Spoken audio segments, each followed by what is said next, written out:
listening to Community Forum on KCCC 930 AM, sponsored by Eddy County, honoring God, country, and family, thriving with industry since 1889. Welcome to Community Forum. This is Hattie Quinn hosting again this week, and I am here with Shannon Newton from SENMC, and she is our new life skills instructor. Hello, Miss Hattie. Thanks for having me. Oh, it's great to have you back, Shannon. Thank you, thank you. I'm very excited about this new class here.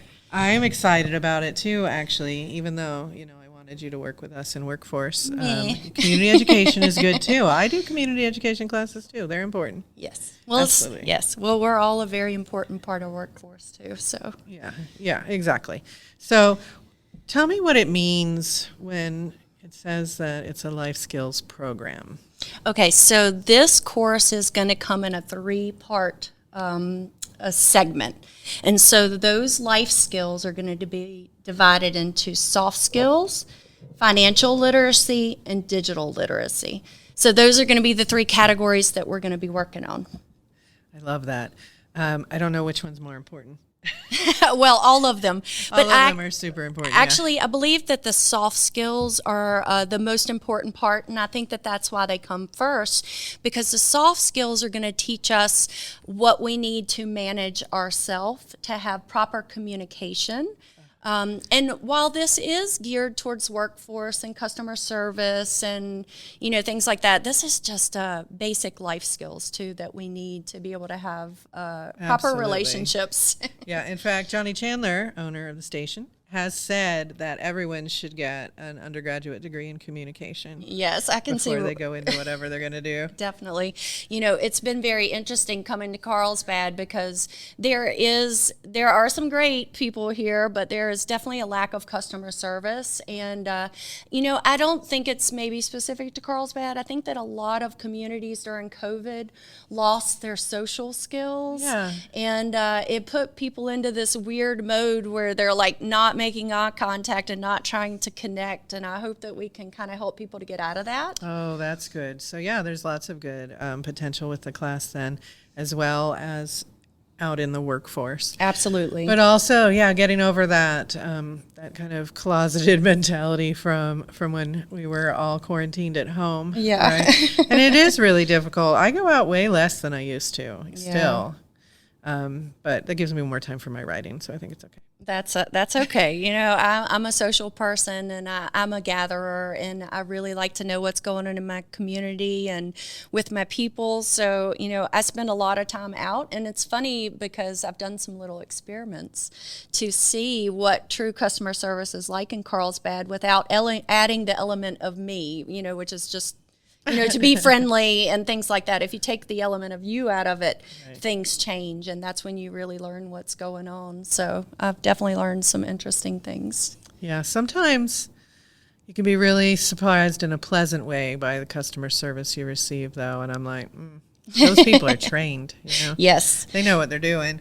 Because I had a recent experience like that where it was really a pleasant experience, and they were super helpful and kind, and it caught me off guard. Right. Yeah. Well, a lot of it comes down to just the individual, basic manners. Basic manners are left out of so many interactions. Eye contact, that's something that I barely ever see. People are on their phone and, dodging through life and not taking the time to stop and connect with the person in front of them, whether that is someone at the cash register or on the phone or whatever that is. And, that is a real lack of connection that I think that we need to bring back. Absolutely. Human connection is the most important thing we do. It is. It's one of the most significant things. Love and connection is a true motivator in life. Yeah, so helping people to remember how to approach people or to help them find the courage to take that step and say the first thing. I think that's really useful. Yes. And the thing to note here is, while I might be a social person and you are, and we enjoy talking and it comes easy for us, it doesn't necessarily come easy for other people. There are a lot of things to get over, anxieties about speaking, confidence, and these are learned skills, and that's Absolutely. The point of this class. One of the things that we're going to talk about is empathy. empathy. And empathy is something, it's definitely a learned skill. For some of us, we have too much of it. I don't know if there's too much, but you have to learn how to control feeling and allowing yourself to be present with people who are having strong feelings. And that happens a lot in the workplace, that we don't know where, what to do with that. One of the things that I'm going to be teaching is how to respond versus reacting, right. Sometimes our bosses and our coworkers aren't necessarily trained in professional communication. And so we have to put another level to how we're going to communicate in that office environment.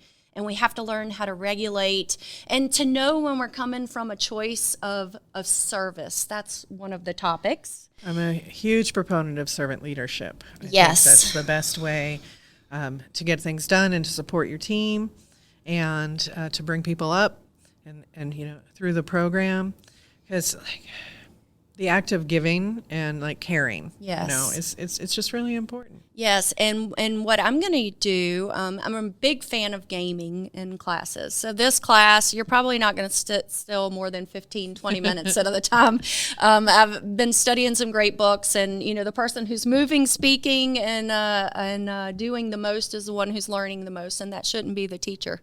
And so I'm going to really get people to do some exercises. We're going to play a game called Triggered, and so with that game, I'm going to give you certain examples. Like let's play a little bit. Okay. I don't have the cards, but let's say your boss comes in and insults you in front of everybody else in the workplace. How are you going to respond? Well, first of all, how do you want to respond to that? Well, yeah, I want to tell them off, but I would never in the workplace, though they may deserve it. Instead, it's going to be, please don't talk to me that way. Please don't use that kind of language. Don't talk to me in front of others that way. You could have approached this in a better manner. I recognize that I have done something, but that's a scary thing to talk to your boss like that, right? What do you do in the moment? You just have to take it, right? And so that's when you're gonna, because even though he addressed you in front of falsely. I mean, this is a made-up situation, but even though you were insulted in front of everybody else, you're probably going to take a minute. You're going to breathe. I'm going to breathe. You're going to pause. I might even tap my face. Yes. That tapping is a great way to redirect, and that is a physical. There are somatic therapies that we can use to help ground ourselves in those moments, so that we do not blurt out and say something that we shouldn't say. Because you still have your job, and and if you had just trusted your gut in that moment and went off and said, "You don't talk to me like that," you're not going to still have your job. So we have to learn how to control those reactivities and to be able to ground ourselves in service, because everything comes down to that service mindset. And, you can look at this into many ways. I've been of service mindset since I was very young because of my brother. Right. And then, service mindset is not just about customer service. It's about being of service to something higher than yourself. And that could be your community or your students or whoever you're talking to. Or the company whose mission you really believe in. Yes, right, exactly. And so you have to take yourself out of selfishness and say, okay, am I responding, because of what I need, or am I here to help you? Let me be of service to you. And I'm going to also teach you some things about how to put yourself in that person's mindset. So how to change your perspective, how to be the person that's in front of you, to see yourself in that person and say, oh, okay, I remember when I felt like this, and this is how I wish somebody had have treated me. And this isn't just like wishful thinking. We're going to give tools, and we're going to do some affirmations and some journaling and some games and some changing of physical state. I'm a big believer that movement creates momentum. Absolutely. And so like you were saying, tap in your face, sometimes you need a physical something to pull you out of that mental rage that you're in. It's kind of like when you see two dogs fighting, once they see red, there's nothing that you can do. So you have to say, I'm seeing red right now, and you can do something physical. There are some balancing techniques that you can use. You can't see me, but I'm forming a butterfly with my hands, and I'm crossing the meridian of my body. And what this does is it brings your nervous system into a calm. And it makes your right side of your body and your right side of your brain and left side of your brain calm down and say, oh, okay, let's address this, from a calm state. I do sometimes put my hands on my heart. That's probably why. And that can remind you to be heart-centered, but you're also balancing your brain because you're crossing the meridian of your body, which is a simple little technique. Because most of the time when we have anxiety, the right side of our brain and the left side of our brain are going, no, they're disagreeing. You've got that like parasympathetic nervous system and the sympathetic nervous system. One is for rest, one is for survival. So who are you going to let come forward right now? If you're in survival, you're in fight. Right. Yeah, but if you're in rest, you're here to receive. You're here to help. You're here to be of service. So we're going to help you figure out how to switch those states. Oh, that's really good. Thank you. I like that. And that's just the first part. Yes, that's just day one. So on day 2, we are going to teach how to be more adaptable and flexible in the workplace. A lot of times we get so rigid on processes and rules and procedures, which are very important. We have to follow them, especially when we're in a school environment. But we have to learn how to be adaptable and flexible because things are going to change. New people step into the equation, new personalities, new information. Information is changing constantly. And so if we can introduce the idea of creativity and curiosity and how to look at things curiously, then we can always find expansion in that flexibility. And so I think it's important to be able to embrace that concept in the work environment so that you can flow and merge with everybody else. Oh, that's so good.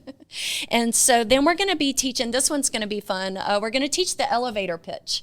And so this is about a 2.5-hour workshop that's going to be on day 2, which is for how to interview, right? Right. A lot of people get terrified at an interview because it's like, am I going to get this right? Am I going to get this wrong? But what do they mean by that question? Right. It's like, I think we get hung up in our head that this is going to be some technical like math test, and either we get it wrong or we get it right. And that's not what an interview is. All an interview is a conversation between two people. You're trying to figure out if you can trust me and if we're going to work good together, and I'm trying to figure out the same. Am I going to like working for you, Right. So it's really just a conversation. And so we're going to do an elevator pitch. I'm going to teach you how to stand tall. This is a lot about physicality. We say more through nonverbal communication than we do verbal. So we're going to talk about body posture. We're going to talk about what do we do with our hands. A lot of people say, what do I do with my hands? But those are just like nervous twitches. That's why people get fidget pins and stuff like that. Right. But so we're going to help you feel confident in speaking and doing an interview. And then we're going to go into the next section, which is going to be something I'm very passionate about, which is work-life balance. Oh, so important. Oh, yes. And then there are 7 categories to how I break this up. It's the mental, physical, spiritual, social, drawing a blank right now, but so those emotional, physical, spiritual, and we're going to break these in financial. So we're going to break these into categories so that you can recognize when you're out of balance. And because you can't be your best at work unless you are, happy, or at least not happy, at least satisfied or balanced in those other categories. Right. And the now is another important category of health. Very important. Yes. Yeah, because you really need to be present in the moment. Yeah. And sometimes that spontaneity and being able to, do an interview last minute or whatever it is, that now can bring you to something very, very special that you hadn't considered. And so we're going to break that down, and I have some interactive journals, and we're going to play some games, and then we're going to run back through everything, and we're going to test those skills and see if we can trigger you. And then I'm going to do some games with the beach balls and hula hoops where we can see if you can try to stay mad while passing the hula hoop, or while hitting the ball, because your physical state changes your mental state. Oh, that's such a good example. And so, it's almost impossible to be playing with a hula hoop and still be, upset with your boss for what he said. So we're going to use that as a way to help you understand what self-regulation is and how you can change that state of mind real quick, And we're going to do some more difficult things. There is an online portion to this, which is going to start on July 6th. And this is something that you're going to do at your own pace, but you're going to have access to this for up to a year. Okay. And so if you are a business in town and you have employees that deal, this doesn't have to be on the phone customer service or face-to-face customer service. Anybody who's dealing with other people, we want you to maybe consider sending like your top managers and let them learn these techniques, and then they can pass it down, to other people. There's so many companies out here that have been complaining about their employees not having these, mental and emotional and physical resources. And so now we're here for it. And that online portion can be very specific. We're going to talk about active listening, how to problem solve with a customer and somebody who might be difficult, and how you can, peacefully get through that without allowing yourself to get, pulled into those conflict solutions. So, what else can I tell you? Well, you mentioned digital literacy as well. What do you mean by digital literacy? So digital literacy is going to be teaching you how to make a resume, how to use Word and Excel and Microsoft Teams. There's going to be a section on how to properly use AI. So many of us are using Claude and ChatGPT and like all these other things to help us. And that's wonderful. We should use it. But we need to understand the limitations of it, and we need to understand, people know when you're using AI. It's usually too perfect, whatever you're saying or whatever you're doing. So you have to learn to use these things to your advantage without taking the you out of it. Right. And we're going to teach Excel spreadsheets, and the digital portion hasn't started yet, but I'm still kind of putting that together. But we have some great things that we're going to teach as a part of that. Really exciting. It's something that I'm really concerned about, and I don't know if you're going to cover it, but one of the things that I want to bring us in the fall, hopefully, is media literacy. Okay. So that people can tell the difference between real or fake, or like what are the signs that make you want to look it up. That's a good one, yeah. Because you can't always tell. Right. So how do you know who to trust? I mean, I've met you face to face. I'm going to trust your news, but right. how do you know when to trust a radio or media source? Yeah, it's hard. And so that's one of the things that I want to bring. I was talking to a woman from the New Mexico Local Media Fund, Local News Fund, Local Media Fund. I always get it backwards. I'm going to say Local News Fund, about it, because she has expertise in the area. And so I was like, hey, I really want to have a class around this. And she's like, ooh, let's talk. So we're supposed to talk this summer about that. So it's really exciting, because that's like a problem too. But you got to learn how to use this stuff before you can then worry about discerning between them. But, I think that's really helpful. There's so many people who, they're older, and so they don't have the digital literacy training. They didn't take computers in school. And they literally said that to us, like, help us old folks out. Yeah. I mean, that's... And so that would make this a great class for them, even though they think, oh, I've already gotten this far in life, and, my emotional regulation is fine. And it may be, but you don't know how to use Teams. Yes, right. And, a lot of workplaces use it, unfortunately. Yeah. I'm not a huge fan. But yes, that's all right. I had to learn to use it. But it's necessary. It's necessary in most fields. And we have so many great programs that we offer in community education and in workforce. And to step into any of these high-paying jobs, that you can get qualified for, you've got to have these basic skills. And with the financial literacy, so that's going to be the next one. So digital and then financial. It's very interesting how many, I guess I could say young people. It is a lot of young people who go into the oil and gas fields, and they're making $100,000 a year and something ridiculous, and they don't know how to balance a checkbook, or they keep going through these fancy cars, one after another. I'm watching that on my street right now. Right. Yeah, and the banks are give you a loan for anything because you got all that, you got a great income, but they don't actually know how to manage what is a 401k, what is a pension, how do you file your taxes. How do you make sure that your financial health is spread out in many categories versus just one. So there's not a lot to the financial literacy that I'm excited about too. Yeah, that's really exciting. It's like, they are happy to throw money at people who work in the oil fields, and it's like, but is it better for them to buy a car or is it better for them to lease? And, should they buy this brand new shiny Hellcat, or should they maybe consider something that's more practical for their day-to-day life? Right. These are considerations that they'll think about while they're balancing their checkbook. Right. And then who's balanced a checkbook? When's the last time you balanced your checkbook? I haven't even owned checks in like 15 years. I haven't either. So it's a new topic, right? Like everybody's talking about balancing checkbooks, but that's not the way it works anymore.